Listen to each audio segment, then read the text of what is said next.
Full time at Anfield this morning, everybody. Liverpool 3, Arsenal 1. Another early start here for us in Australia watching the game.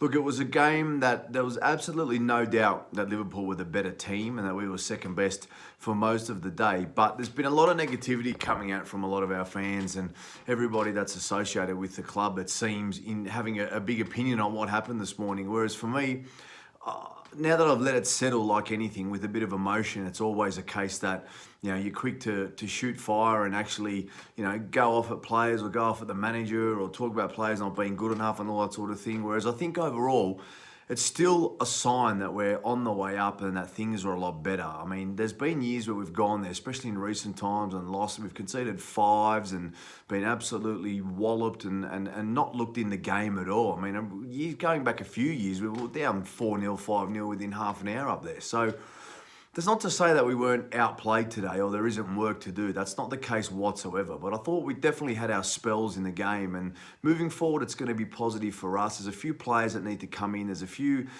potential formation changes and things that Arteta's working out. But overall, it was pretty positive. And I'll explain why I think that is. The first 20 minutes of the game was a real cagey affair. Both teams were not doing a whole lot. Whilst Liverpool had a little bit more of the ball, it looked like they weren't in second or third gear. And on our side of things, we were just trying to keep the shape and stay in the game and look to counter from the back. Obviously, Arteta's really pushing in this whole philosophy of passing the ball out from the back and playing the ball out to players and moving it around in all sorts of pressure situations. And the more and more you do that from a football perspective, the better you get at it. The more and more you're actually passing the ball in tight circumstances, receiving the ball in areas where it's a little bit tighter, the better you get at it. But it's still a bit of a dangerous game. One area where I think Bert Leno is better than all of everybody that's come out and criticised Martinez is that he's better with the ball at his feet. He's a better passer of the ball and better playing the system that Arteta wants to play, which I think is why it's a big part of why he's remained as our number one. He's also a better immediate shot stopper in my mind. But then on that first goal, when it comes to stopping shots, what you've got to do is be able to parry it far enough away and actually get the ball out of harm's way, which didn't happen on the first goal. And that's where Martinez, I think, in terms of box domination, was a much better player. But that's a story for another day. We can maybe talk about that ahead of the League Cup tie that's coming out. But after that first 20 minutes, we got a chance, we got an opportunity, albeit fortuitous, and Lacazette took that chance. I mean, it was one which wasn't, overly well struck, and it was a chance that fell to him. He put it away, and albeit scrappily, and Alisson couldn't get his complete right hand to it. From there, we were in the game. I mean, that ensued a big jostle for us down here. Like, straight away, you're up. You're 1-0 at Anfield. A couple of minutes later, you're looking at the scoreboard and it's 0-1, and you're like, we're up here. We've got an opportunity. The problem is that similarly to the game where we led through Ainsley Maitland-Niles, I don't think it was last season, it was the year before, we led 1-0 early as well, is that we just gave the lead away far too quickly. And this is something that Arteta really has to drum into the boys, is that when it comes to taking big leads in big games against big teams, what you've got to do is actually knuckle down. You've got to get possession again. You've got to get in the game and get that defensive structure back. And it was just, it felt inevitable that we're going to, how long can we keep this lead? I wrote a message to a friend of mine in England saying the same thing. How long is it going to be before we can hang on to this lead? And it was almost a case of, as you were saying, because the 1-1 equaliser happened, and then straight away we're in a position where we're on the back foot, trying to stay in the game at 1-1 as opposed to actually digging in and keeping a lead, potentially up to a half time and then seeing what happens. So that's the area that needs to be worked on, no doubt about it. And then Robinson scoring that goal, Andy Robinson, about 5 minutes later, and then all of a sudden we're 2-1 down, and Liverpool went up through the gears. And this is an element that they have, which is fine. That's something that we're going to build towards, hopefully, as the time comes. So that's a part that we need to be patient for. And Liverpool showed that when they put their foot to the metal, they actually really, really sped things up. Moving on in the second half, the first 15 minutes was mostly Liverpool as well. They looked really good. One of the big changes came when Danny Ceballos came on for Granit Xhaka. He changed the game for us in a way that he looked immediately like he could find that through ball, he could find those passes. And this is where I think the team selection was slightly wrong. Now, I don't want to be overly critical of Arteta. He's done a magnificent job. I guess looking at it, if he had have started, say, a Pepe instead of a Willian, may have been the right thing to do. Or conversely, gone with a 3-5-2 versus a 3-4-3. Put an extra man in midfield, that'd be Danny Ceballos, supported by his two defensive midfielders around him.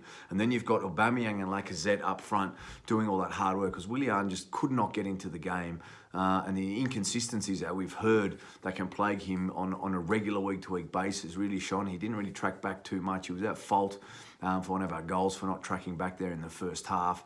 And then what that does for us is, it effectively has us playing like we're 10 men without him even providing an outlet. I mean, if you had have either started Pepe instead of him and then Danny Ceballos instead of Elneny or Xhaka, you've almost got a pace outlet in Pepe to just look to bomb that ball for and him to go and chase. And then you've also got a guy in the midfield who can pass the ball. So it was a little bit top heavy, I felt, in terms of the midfield. And then you had a Passenger and Willian up front. But for us, what that did is that it meant that when the changes were made and the fresh legs of Ceballos and Pepe were on the field, we looked dangerous. And this is, as is accurately in any game, you're going to have your spells.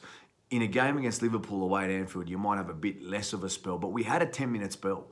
We had our spell from sort of 60 to 70 where we had those chances. Lacazette, maybe his confidence was hurt by the fact that the first one that was played through, even though he was offside, later flagged, he sort of meekly tried to chip the keeper, didn't get any of it, and Alisson almost just, arrogantly palmed it away. And maybe that's what put him off, which is something that can get in a striker's head. So when the next chance came in, the big one, the 2-2 chance at around about 70 minutes, he had to either take it first time like we've seen Aubameyang do before. I remember a Tottenham goal in particular, sweeping it first time into the corner, or realistically take a wider touch around Alisson and then either hammer it past him along the side or even try and take an early touch and then try that chip again. But look, his confidence will be hurt by that. You could see when he came off, that bothered him. And like in any big game in that type of situation where you don't have the ability to keep the ball like we don't at the moment and you're not defensively stable enough, you've got to take those chances. The 2-2 comeback last year against Chelsea was a perfect example of that. We're hardly in the game, but we got back to 1-1, then we got back to 2-2 by taking our very minimal half chances, and that was one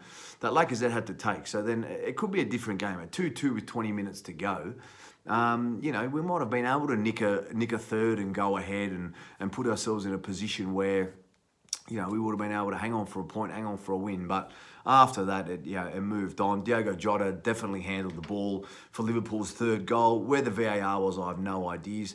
I don't think it should have been a handball as such. These new rules are absolutely farcical. So I don't think it should have been a handball in that where he had his hand, realistically, where else is he going to put it?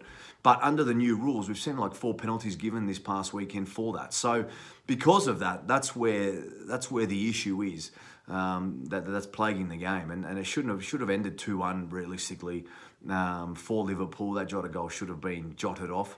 And then the same again with Mane elbowing Kieran Tierney in the head after 3 minutes. How he only gets a yellow card for that, number one, from the ref's initial decision. But then where's the VAR to look at that and to actually come in and get involved and go, okay, that's a overturn into a red, send him off, and then we would have played against 10 men for the remainder of the game. I mean, that was just ludicrous if you ask me. I've got no ideas how he wasn't sent, but at the end of the day, that's a decision that was made. Now that I've settled, I'm not as upset about it, as I was this morning. I was a little bit gutted first thing, but it's not like we ever sort of were expecting too much more out of the game. But you know what I mean. You need things to go your way. You need that bit of luck, and unfortunately we didn't have it this morning. We didn't take our big chance either to level things up with 20 to go, and that's that. We move on. League Cup coming up. I think we've got a good chance in the League Cup. I think it'll be a pretty strong side, and I think our second side that played last week, for example, at Leicester, is a better side than Liverpool's second team. I mean, Liverpool's first